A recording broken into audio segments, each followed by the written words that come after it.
panelists have been introduced. My name is Abdullahi, and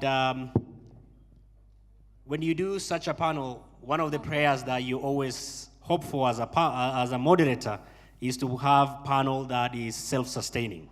And Alhamdulillah, I'm glad to be having, I don't need to introduce them. All of them are people who are capable in their respective field. The only thing that I will be asking from the audience is, I don't want this to be kama shule, where they will be saying, in those primary schools in rural areas where what they say is everything.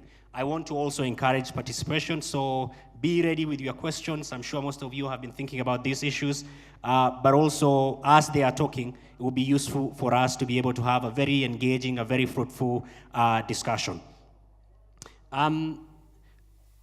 Diversity, I was given as a moderator a fair degree of leverage to take the discussion in a way that would bring the best out of the audience.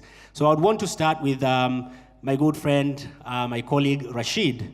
A lot of the time when we speak about Somalis, we sometimes lose sight of, this big, diverse community that in the Horn, I think no other communities occupy 5 countries except the Somalis. In some of these countries, they are also a minority. In some of these countries, they are a majority. I wanted you to provide us with that brief, broad stroke explanation of where the Somalis sit within the Horn, and then we'll pick it from then and just narrow it down to, some of the issues that I want to come out to ensure that we lead the discussion in the direction of diversity and inclusivity.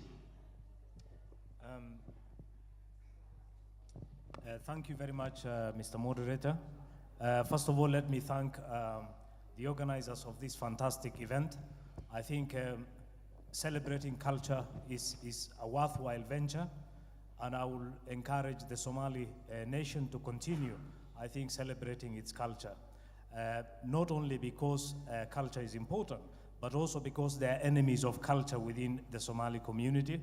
Everyone knows the powerful Islamist movement in Somalia and their hatred for culture.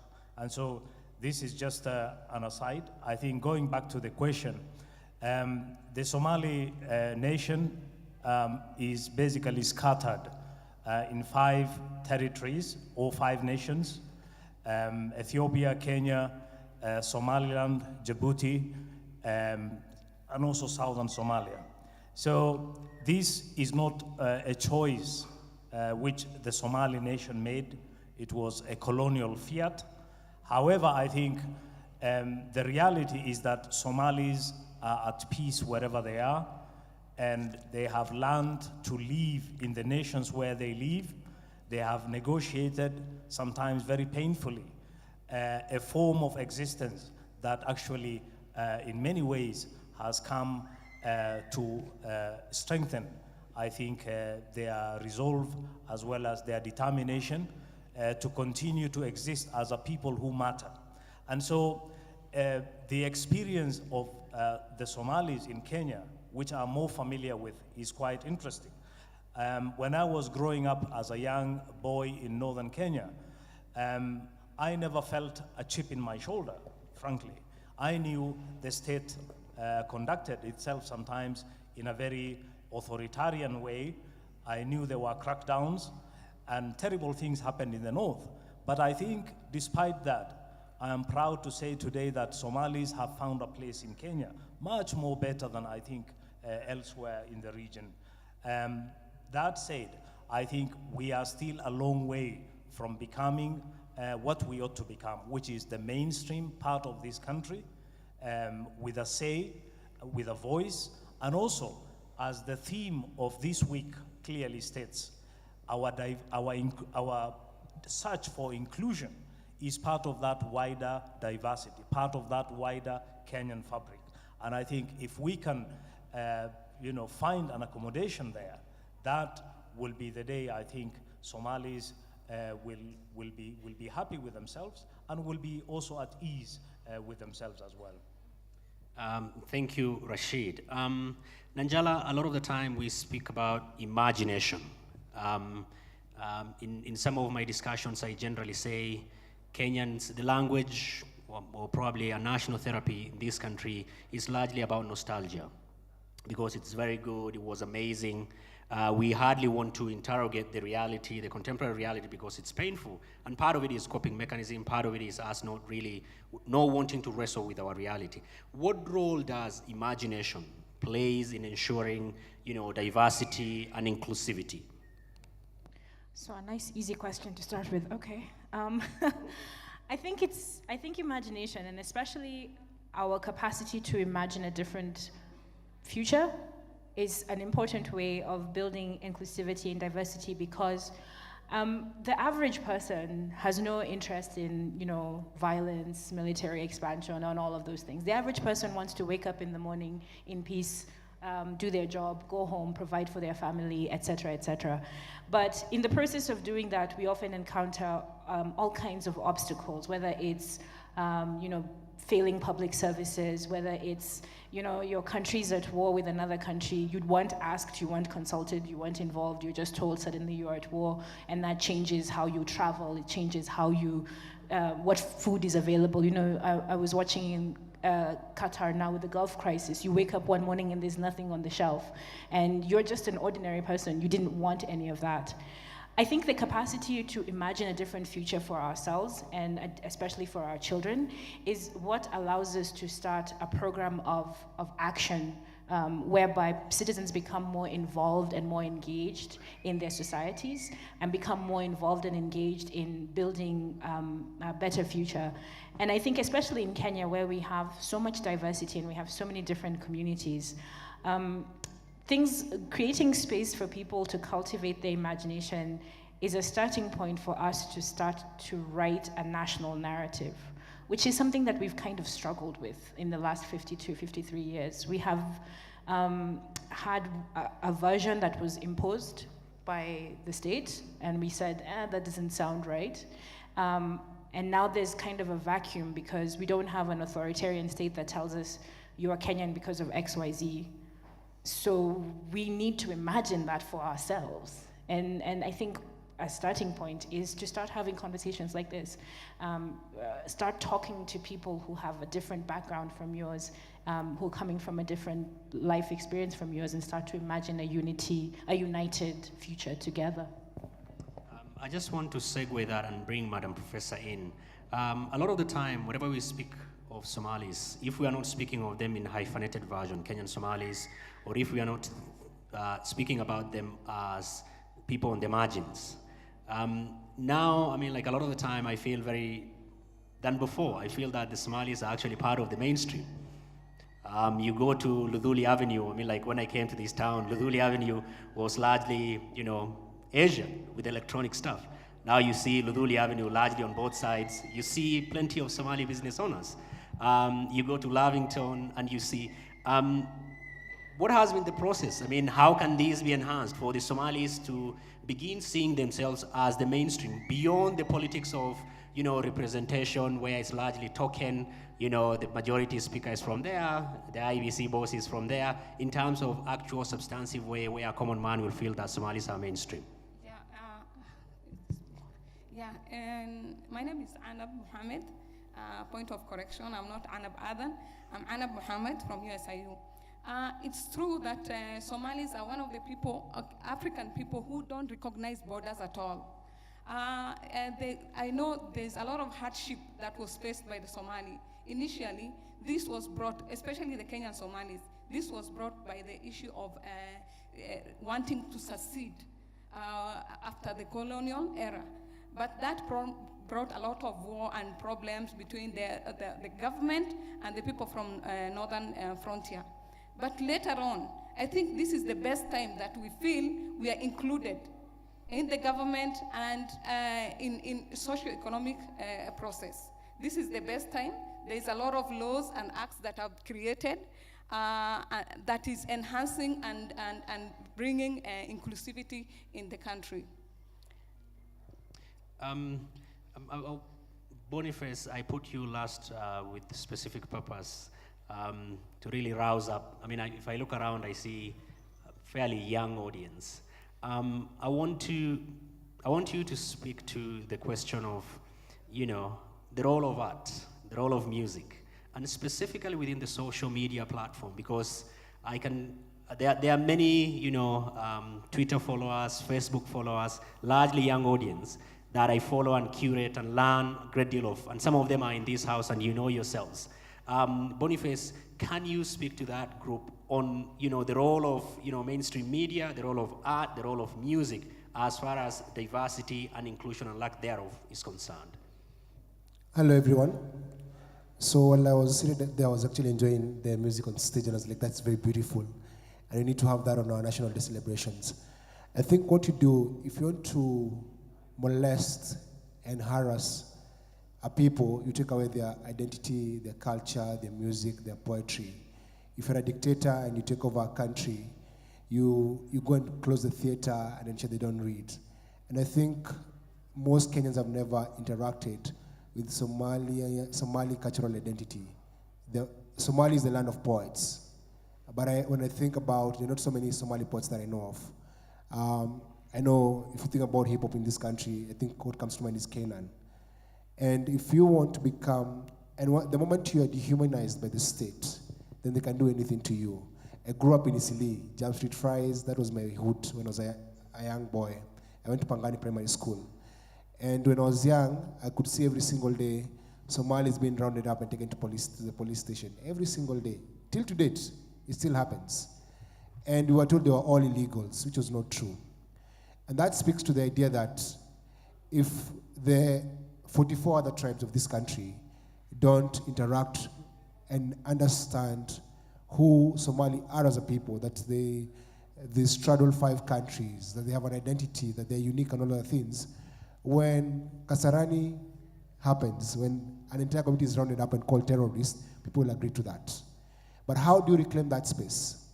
How you reclaim that space? By telling your stories, by becoming your own storytellers, by standing up and saying these things. When I heard that there's 8 MCAs in Nairobi who are from the Somali ethnic community, I said that's a very good thing, because guys, young Somalis walking around Nairobi city or going for a date to Uhuru Park can stop being harassed because they have a representative.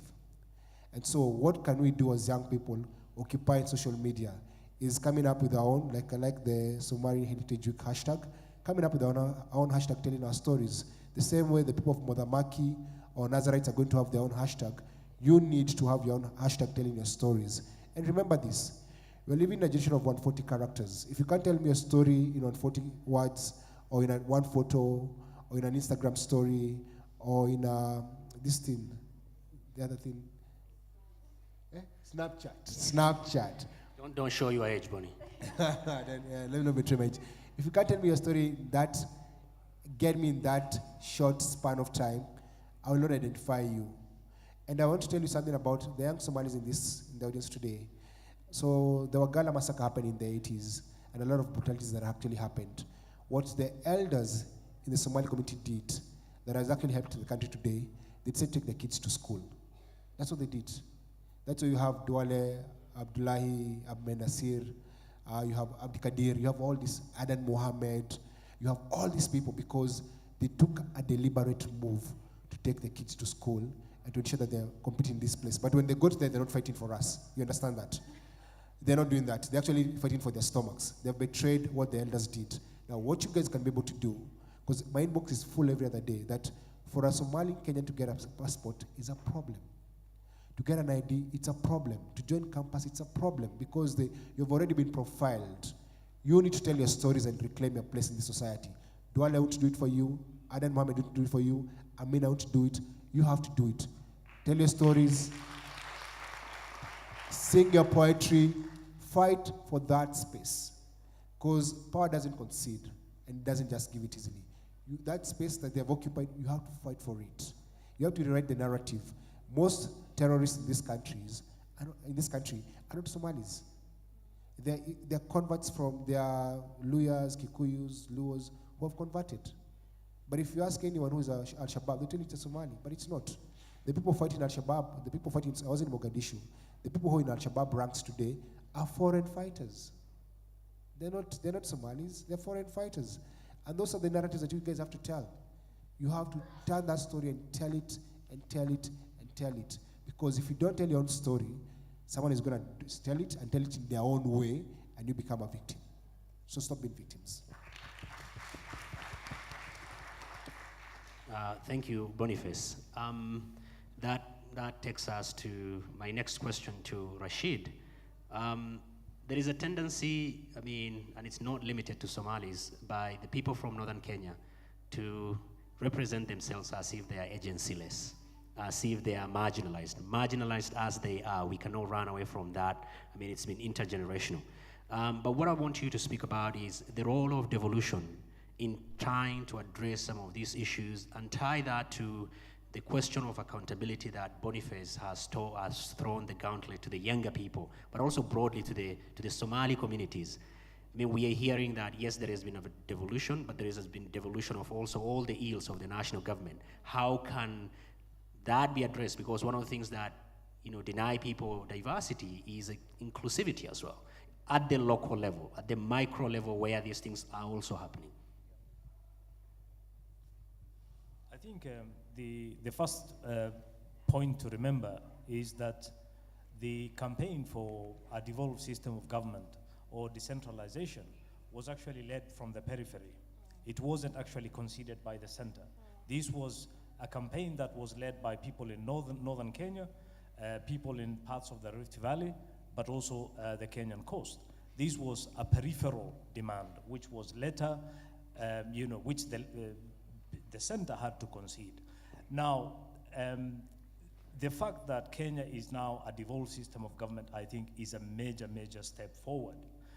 And if you look at it, no other country has undertaken a radical restructuring of the state as Kenya has done. There are very few examples of that kind of radical restructuring of the state.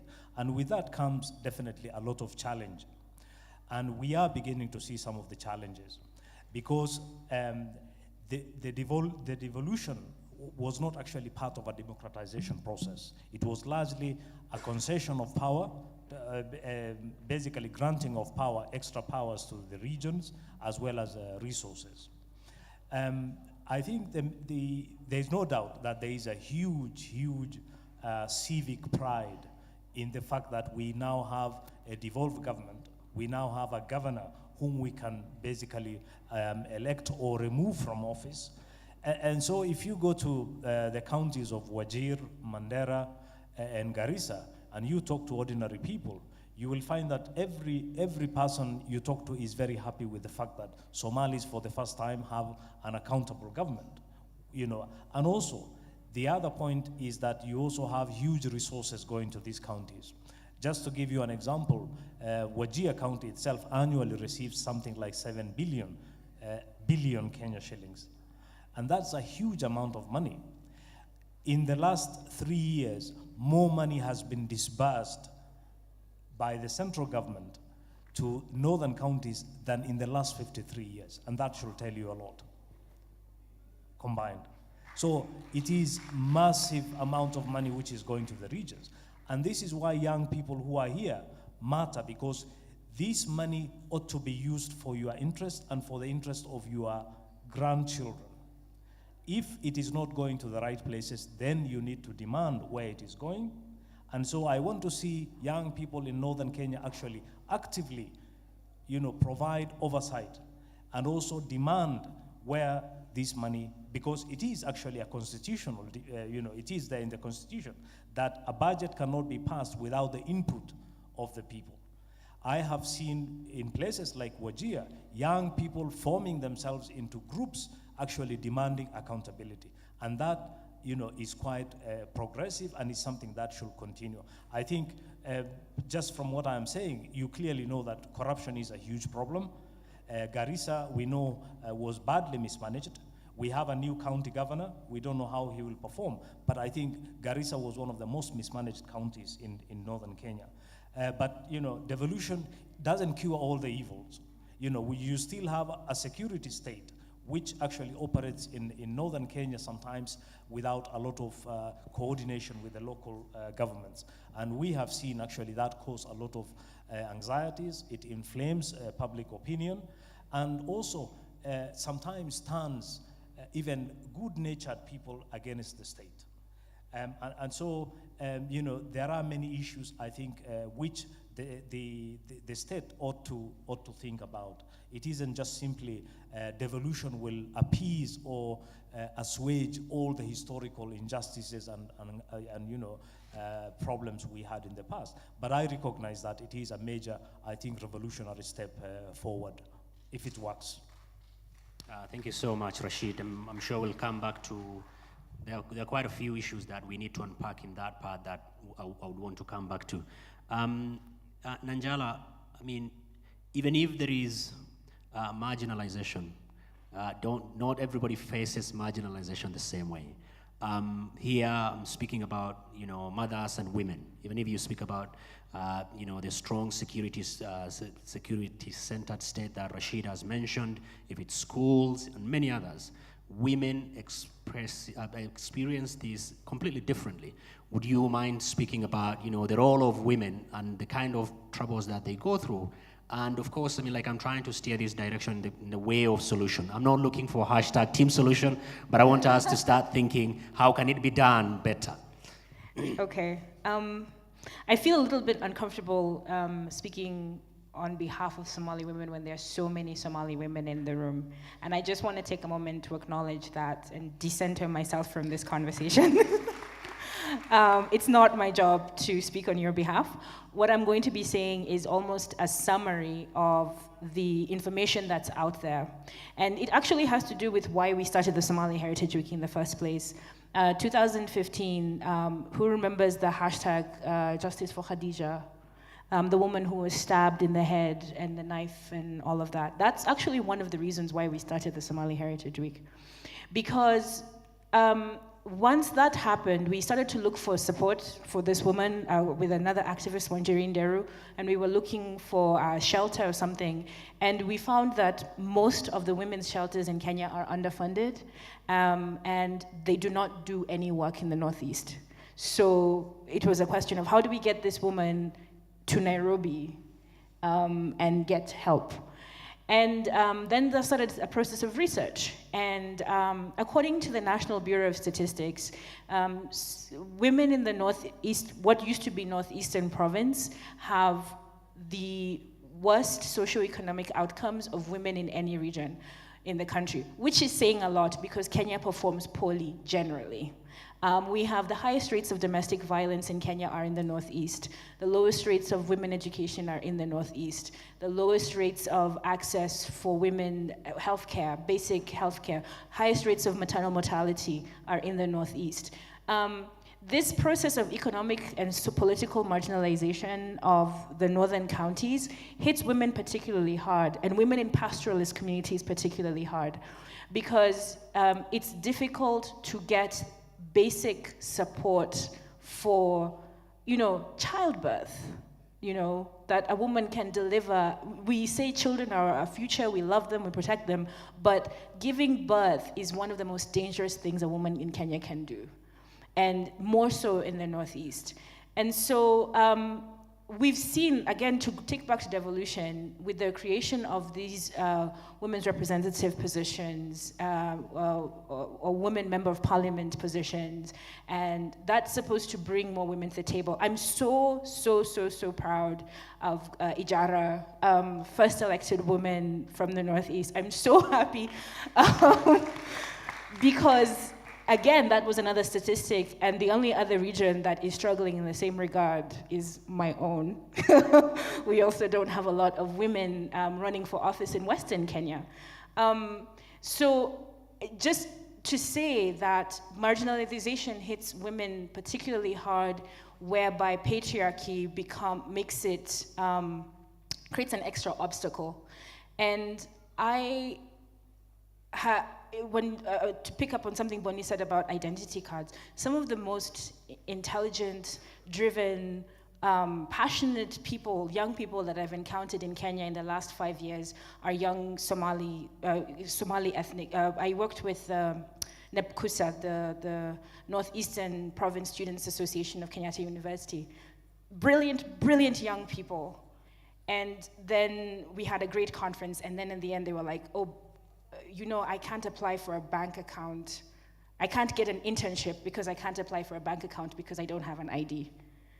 And we were literally saying, I want to hire you. I want you to work for me. But I can't pay you unless you have a bank account. Things like that, and especially for young women. Who speaks up for young women? So yeah, just to recap, if you look at the numbers, the demographic surveys done every year, and they break it down into surveys, and if you look out for the numbers in the Northeast, it makes you really sad because of the disproportionate impact that it's having on young women. And again, to say, I'm decentering myself, I'm not speaking on your behalf, I'm just recapping what's out there and hopefully putting a challenge out there for Somali men to speak up for Somali women. That doesn't mean take the microphone and speak for them, but to speak for them. And for Somali women, you inspire me so much. I've met so many amazing, amazing Somali women, and let us know what we can do to help bridge that gap that is created by this political structure that we live in. Let us know how we can support each other as women, because again, it's not a Somali problem per se. Kenya generally, we have the highest rates of domestic violence, I think, that measured in East and Southern Africa as a country. So things like that, how can we build communities across ethnic divides and start to speak up for women? I think that's a good place to start. Thank you, Nyebola. Madam Anna, I want to give you two jobs. One is speak as a lived experience from there, but also in the midst of, being profiled from being a shifter to now a terrorist, but during all this period, the community has shown tremendous amount of resilience. The community has shown tremendous amount of entrepreneurship, something that you hear a lot in the national discourse, but something that the Somalis hardly are given credit for. I interact with this a lot of the time. You are being told, you ni pesa piracy. It's like piracy initially, even when they want to give you credit, they give it one hand and take it with the other. But yeah, yeah. So I would want you to speak about the lived experience of as a mother, as a woman, but also about this resilience, because I want to open it up for Q&A just to get the conversation going. Yes, actually, it's very true that Somalis have been marginalized over the years. And on top of that, we are double marginalized. Because coming from a marginalized area, and again, being put as people who are criminals, who cannot be able to do anything, who are backward, who are violent, has really made us, very difficult for us to integrate with the rest of the community. As a person, I'm coming from Rift Valley. I'm a person who really loves inclusivity. I'm a person who can speak different languages. I can speak fluent Kikuyu, I can speak fluent Luo, and I can even speak a bit of Luya. But on the other hand, majority of Kenyans will not recognize Somalis as Kenyans. In fact, it's not only Somalis, but all the Kushites who look the same. They'll say, these are, nyinyi ni watu wa kutoka huko, ulikuja kutoka lini, you are a foreigner, you are Al-Shabaab. And these prejudices and stereotypes has really made us have a lot of hard time. Even us who are mixing with people in the urban areas, it is really, really difficult for us. Anybody who does a problem or who kills anyone, the scapegoat is a Somali. Yeah. And that has painted a bad picture on the Somali community. With your help, I would want 5 questions directed to, I'll pick 5 questions directed to the moderators. I'll beg you, please, make it very short so that we have a better conversation. And my brother, for 5, 3 has to be sisters to ensure that we don't marginalize people. I'll start with Balkesa, I'll start with you, I'll start with you, I'll start with you, and that guy next to you on the next round. I've picked 3. Thank you.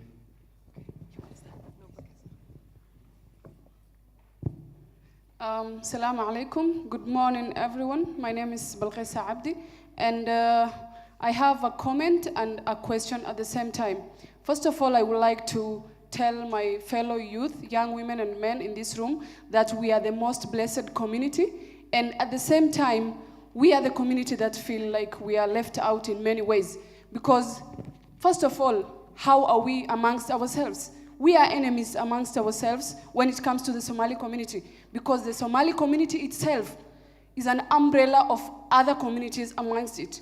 So the enemy starts there to begin with, because if we are united, I'm more than sure, as Boniface Mwangi said, we can own the country, because we have the capacity, we have the ability, and we have the will to do that.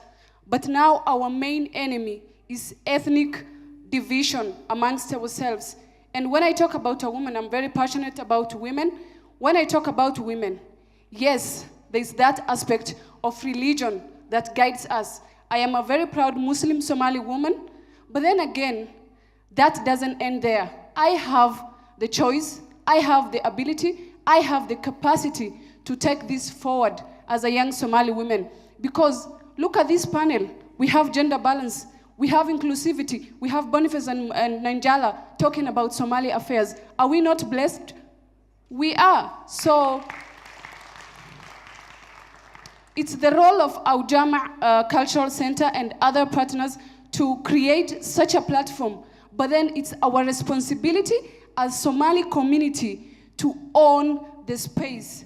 So we have the capacity, we have the ability, let's own the space, and let's, many a times, yes, fingers are pointed at us, but then we have the positive side. If we focus more on the negative side, honestly speaking, we won't have that time to reclaim our space. Thank you. What time is it? Hi, everyone. My name is Nduta Sialo. I'm the National Secretary of the Kenya Actors Guild, and I'm together with the Chairman, Chris Kamau, of Kenya Actors Guild. I'm going to stand behind Boniface here and say, first of all, I'm very proud to have friends who are Somali. But on to that is this, that I'm going to just express something here and say, in the part of when you're told to claim your place, yeah, we've had all these negative stories, and for me it has been null and void, because I know more about the Somali friends that I have in the culture of the people I've grown up with. I was born and brought up in Nairobi, so I know a different story. I don't know tribe, I don't know those other things. I am so interested in culture, those things mean so much to me. But I'm going to say this to the youth. In my guild, I only have one Somali actor, Bilal Mohammed. He's an amazing actor. But where are you? We are here to support you. Now, when you're here, before I leave this place today, I should have you people who are actors, look for us and join the guild. The only place we can help you grow, claim that space that he's talking about, stand for your rights, let you know who you are and how to get your space within the guild, right? Is to become a member of the guild, okay? So that is my cry out to you people. Please join the Kenya Actors Guild. I want to see more actors, more people in theater joining the guild, and we can tell your stories. Thank you. My name is Gibson Maina. I'm an activist and community organizer working for Power 254. My question is to the intellectuals, the Somali intellectuals. One of you mentioned that there are local groups organizing at the in Northeasterns, and I would like to know what sort of collaboration the intellectuals that Somalis have with the local groups organizing on the ground level. And if there are any collaboration, what sort of engagement you do have with them, and how intense is it? Thank you. In trying to enhance inclusivity, can you tell me what the effects of architecture and how homes are built in this country, in the sense that there is a security guard, a gate, you walk a little bit, there's another gate, walk a little bit more, you get to the front door, which you were trying to get through in the first place. And what kind of stereotypes and what kind of image does that reinforce when majority of people are actually buying those houses and trying to move to those houses, and saying that you're running from somebody on one hand and saying that you're trying to be inclusive and be open-minded on the other hand. So can you tell me why people are buying, what that says about us rather than the builders? and as a nation as a whole? Thank you. I'm a PhD student from the University of Chicago. I do social anthropology, but I work in Somaliland. So, well, that was the brief introduction. And then just 2 sentences as prolegomena to the question, and then I'll shoot. I want to take up on the question of the imagination and the question of music and poetry, but also the other 2 suggestions that were made about the inner enemy. That is a global problem because, yes, Kenya has its own inner enemy, but so does the United States, namely the Mexicans. And then if you go further south, for the Mexicans, it's the Guatemalans. And for the Guatemalans, it's the Puerto Ricans, et cetera, et cetera. It goes on and on. So all modern nations think that they have something inside that we need to get rid of. Now, the question that I would like to make is, or the reflection that I would like to invite the panel to participate in is there something inherent in the idea of the nation state that generates this constant fear of the inner enemy, of someone that doesn't belong, by which you construct all the institutions that assemble the state, that keep it alive? And I would like to suggest some answers here. The French Martinican psychiatrist, Frantz Fanon, who wrote The Wretched of the Earth, he was very concerned about this, and his suggestion was the real life of the nation is not in the flags or in the anthems or in the symbols of the state that just make it a plastic object that you can sell either to people or to tourists. No, the real life of the nation is in the ways we do things, in the ways of life, in the life forms. So we talk a lot about state making, state building, peace building, institutions, but we never look at the way we do things. So, and the way we do things is expressed in poetry, in music, because there you see the non-referential capacity of language, you know? So, to sum it up, because I've been a little imbricated here, is the state inherently contradictory to the kind of nation that we want to build? The kind of nation that is not hermetic, that is not territorial, that is not monolingual, which is very well exemplified by the Somalis, you know, which are polyglot, mobile, open. You know, it's I would like to say, an originary cosmopolitanism. I want to talk about marginalization and devolution. First of all, I want to comment and say that you could not get a richer panel than this that we have today. Very academic, very, very real. Thank you so much for gracing this occasion. Rashid talked about how devolution has helped the northern Kenya. I mean, for example, he said that Wajir has received 7 billion in the last 5 years that he did not receive in the last 53 years. That's amazing, huge. But also the sad thing about it is what we call devolved corruption, if there's something like that, whereby you see now young people not embarrassed about looting within the counties. What do you think? I mean, how can we stop? It's a very hard question. And ask our young people to also advance their counties and not loot their resources. And also, how can we encourage local entrepreneurship, for example, local industries, so that we're not dependent on so much on things coming out of the counties. For example, in Northeastern, we have devolution, but we don't have industries, for example, manufacturing industries, for example. We still are dependent on other counties to support, which is not bad, but how about localizing industries in the future? Thank you very much for giving me this question. Thank you. I'm a huge fan of Fanon, and I agree with him completely. I think that I'm going to give some thoughts on that academic line. I think that state making is inherently a violent process, that you have to break what was there before and replace it with something else.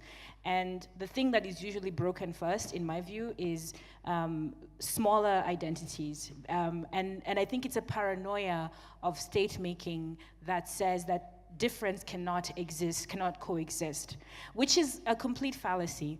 And I think Kenya is a great example of this, because until maybe 10, 15 years ago, Kenya was one of the most religiously integrated countries in, I would say, in the world. That I went to a Catholic school, and I studied Islamic religious education, and I could take the IRE exam if I wanted to on exam day, and there was no fear about it. You know, I have an aunt who went to a Hindu school, SSD in just near the big temple, and she studied HRE, Hindu religious education, and took the exam, and it wasn't a big deal. In the last 10, 15 years, things have changed considerably because we've borrowed someone else's fight. We've borrowed someone else's paranoia, another state's paranoia. But I think with the exception, especially with religion, we were proof that difference does not necessarily need to lead to separation, exactly, that we could all coexist. Statehood layered with capitalism, I think, is what really aggravates this idea. And I think the Mediterranean Sea, what's happening there is a great example of this as well, is governments, you know, European governments that are lecturing the rest of the world on human rights are right now saying we'd rather let these young men and women die than face the threat of increasing our population by 1%. I mean, that's just crazy, right? The numbers of people who are crossing the Mediterranean Sea would not actually affect European demographics in a significant way. But why? We have to protect the European state, we have to protect the European capitalist state, and we think that people who look different might not necessarily advance that interest. So to me, yes, I think we have to, it goes back to imagination. Imagine new ways of building togetherness and building unity. And one of my favorite quotes from the last 2 years is, you need to learn how to read across the lines that we have drawn in our lives. Where reading is a broad term, we need to learn how to appreciate Somali culture even if we're not Somali, to appreciate Kikuyu culture even if we're not Kikuyu, to appreciate each other, not because we can monetize our identity, as you were saying, we can sell Maasai bracelets or whatever, but because we exist and because we are human, and every human adds something cool to this, you know, thing that we're trying to build.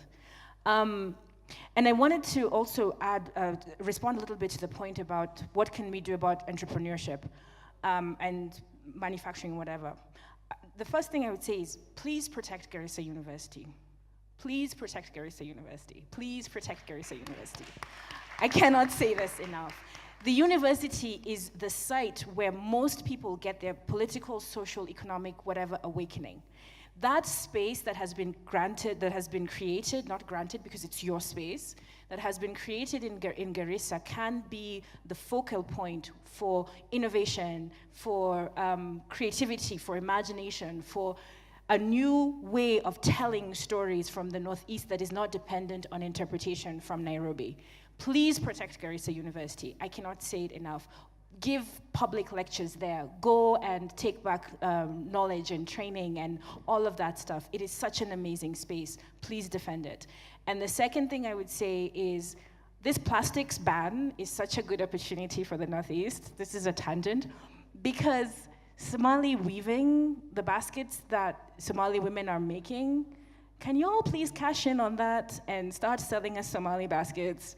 Because they're amazing, and I'm just saying, that's like a complete tangent, monetizing culture, but there's like a space there, and, you know, take it, why not, you know? Anyway. Thank you so much, Nanjala. I think that's the most eloquent. We should all shut up and go home, I think. Brilliant. I couldn't agree more. If I can answer a question that was put here about division within the Somali society. I think this is something which today is a cultural day, is a day when we, I think, celebrate the fact that we are beautiful people, we have great food, we have great music.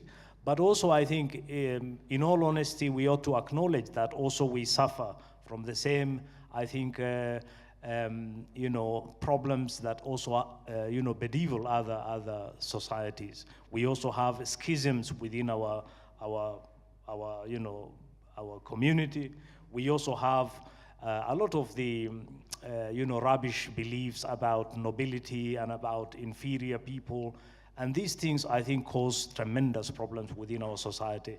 And I agree with that unless we also not just seek inclusion and integration, but also foster that within ourselves, we cannot reach anywhere. I think it is a bit, ill-advised for us to concentrate so much on building bridges with other communities when we also, deny minorities within our society, within our community, rights. Just to give you an example, if you were to go to northeastern Kenya today, you will find minority clans are not properly represented in the county assembly. And they complain all the time about how marginalized they are. Go across to Somalia, it's a perennial problem. It is also a source of major friction and sometimes conflict. So we can, of course, continue to demand integration and to be taken seriously and to be part of the mainstream. But also, I think we should also do that. Unless we foster justice and inclusion within our own tent, we cannot expect that from other communities as well. The issue of corruption, I think, is quite real, and it's what I think worries me deeply about northern Kenya.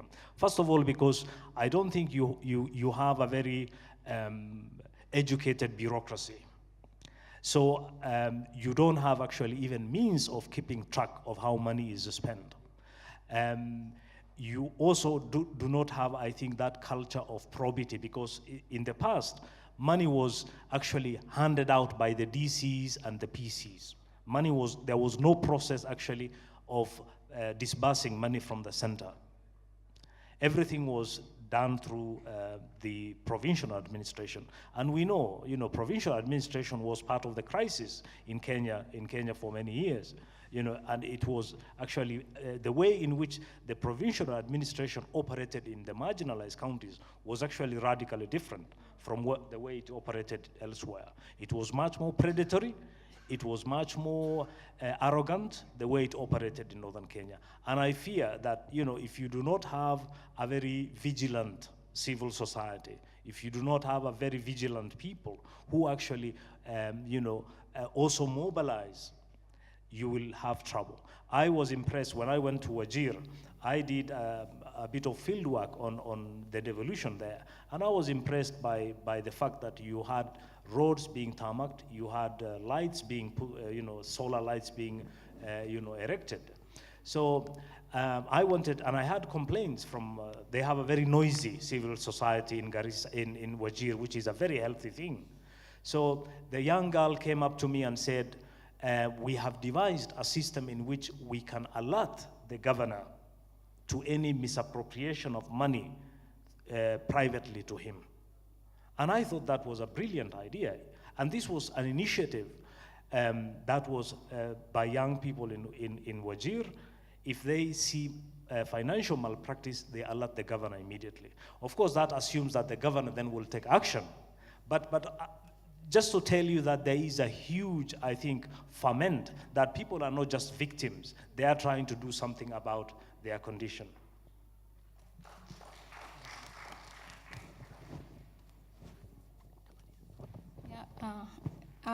Thank you so much, Rashid. You've really touched a lot on corruption. I'd also like to add on that. First and foremost, we have a very good system that is also, I'm really optimistic about devolution, and I think it can reduce the marginalization that has been there in our country. However, the system that has been put in place is not complete. We don't have complete structures that can enhance accountability and public participation at the county level. Therefore, we have devolved corruption. But having said that, corruption starts with me and you. So for us to be able to stop corruption, it starts with me and you, and we have to make this our leaders accountable. We should not agree that at any one time that we choose our leaders basis on being given some tokens. So we have to make our leaders accountable. On the other hand, I'd like to urge the activists like Mwangi, thank you so much for the good work you've been doing, but I'd like to tell the civil society to try and train people, because most of the people at the county level are not educated as such. They don't know how they can be able to put, they can make the county government accountable. Therefore, I'd urge you can kindly come up with strategies where you can be able to educate people at the grassroots level so that they can be able to have a space for political participation and they can put these leaders accountable. I'll start with the fear part and the fences. I think this is why you have very high walls and barbed wire and dogs and armed security is a reflection of Kenya, that we don't have enough to go around and people fear because of insecurity. When I was growing up, the guys who grew up in Nairobi in the 80s and 90s, we didn't have those fences. We used to jump fences to go and you used to have a lot of trees with fruits, lugwards, apples, and mapera, and used to go and actually go and get fruits from people's houses because there were not such big fences. But I think as the country has become very, very poor, as the population grows and the looting continues, people have become very poorer. So that's why you have those big fences. And I think there's also the betrayal of the middle class. Instead of them fighting for everybody's security, they get personal security. So when you're looking for a house, you need to have a gated community and dogs and alarm system. Instead of fighting for everyone to be safe in this country, we've said to give members of parliament, personal security, bodyguards, and CS, and other people. So we don't think collectively as a nation. I don't think even Kenya is a nation. Timothy Njoya described Kenya as a market. It's a marketplace. Kenya was formed by what was the name of that British East Africa Company. That was actually the original name of Kenya. It has never been a nation yet. It's still a marketplace where services are sold to the highest bidder. If it's health, nurses have been on strike for over 100 days. So if you're sick, you go to a private hospital. So if you can afford it, you can get it. And so because Kenya is insecure, if you can afford a gated community, then you go and live there to be safe. But for you to get to your house, you have to pass through very unsafe roads. So for us to move from that high walls, we need to make the nation called country Kenya work, where everyone is assured of their security by the state. Coming back to, I'm going to go back and forth, to talking about entrepreneurship and people starting manufacturing business in northern Kenya. I think we need first to get the basics right. Do you have water? Do you have electricity? Do you have enough schools to educate the people going to work in those schools, to go and work in those companies? We know, to date, Mandera has a problem with teachers. After the attack where they kill people, we don't have qualified teachers going to Mandera. No one to go to Mandera. So can we assure first we need to have an educated class to actually run Northeastern? He said very well that you don't have people who can actually ensure there is accountability because of education levels. So we need to think 20, 30 years from now, what do we need Northeastern to become? Then we start educating for the future. And I think the biggest betrayal of the Somali community is the intellectuals. They have sold out. And I'm going to call us small out because you're there as well. Because you have a very vocal voice online. And you have decided to align your voice with whoever you want to. But remember, the moment you align, you can't call out those guys and they don't give your people IDs. Remember that. So you have to realize that you have a very critical voice. Don't sell out that voice. I think we need to suffer for the short term to gain for the long term. So the reason why you have fear and division in this country, we don't have enough. As long as there is want and there is poverty, there will always be division and fear, because we think Somalis are still in our land because they're buying land. But don't forget those Somalis are Kenyans. Remember that. So you have no problem with Kamau Joroge buying land, but you have a problem with Aden or Fatma or Rehema buying land. And that is how this country has been ruled by the elite. They collect our taxes and they still then blame someone else. Kenya is not insecure because of Al-Shabaab. We're insecure because when Somalia is selling sugar and not securing our border, the sugar that is used by middle class Kenyans every day comes from Kismayo. We know that very well. Mumias is not producing enough sugar. Illegal. So the whole idea of Kenya to work for everyone is that you guys, you fight your part and ensure there's accountability not this time. Ensure that guys are getting IDs, they're going to school. My part, ensure that Kikuyus are not brainwashed with this Mudhamaki nonsense that Uhuru is a king. Kikuyus never had a king. That is my role. Her role in Western Kenya is to ensure that there are more women running for elective office. So collectively, we have a role to play. And I cannot come to Northeastern to educate activists or work in the grassroots without invitation. I'll be killed. Not because I'm a bad person, because I'm unwelcome. So for me to go to Wajir or Mandera, wherever it is, to come and work with the local people, you have to invite me and open the door for you. I was in Mogadishu last month, and I loved it. I wanted to stay there for long, but I couldn't get someone to host me, so I'd love to go back there. So if you tell me you want me to go to Mandera, Garissa, Wajir, Marsabit, and go and work there and train people, I will come as long as you invite me. But remember, the fight doesn't belong to me. It belongs to the locals. The locals must fight for their space and fight for accountability and reclaim their space. Because as long as there's a vacuum, Duale becomes your spokesman and you become a national shame. I want to be the most unpopular person here and say that we'll end it there on such a local and passionate note. The panelists are here. I'm sure we'll interact with them, ask more questions. I wanted it to be short and simple and sweet so that you can have more time to interact with the panel. Thank you so much, all of you, for participating. And to my panelists, as always, thank you so much. It's not very easy to have a panel in Kenya that runs on time. People just speak sentences without really being pulled in our amazing, Jubilee and NASA. And we've really avoided that, and that we really owe it to ourselves. Thank you so much to the organizing committee. This is my 3rd edition, and I'm happy to be part of it. I can see some people have already retired who are organizers, and that shows that transition can be done. Over to you, Mr. MD. Asante sana. Please, a huge round of applause to the fantastic, well-informed panelists. Thank you so much. Thank you so much, Boniface. Thank you very much. Well done. We really love you. Anab, shukran. Shukran so much. Nanjala, asante sana. Yeah. And Rashid, thank you very much. Thank you so much. Thank you for coming.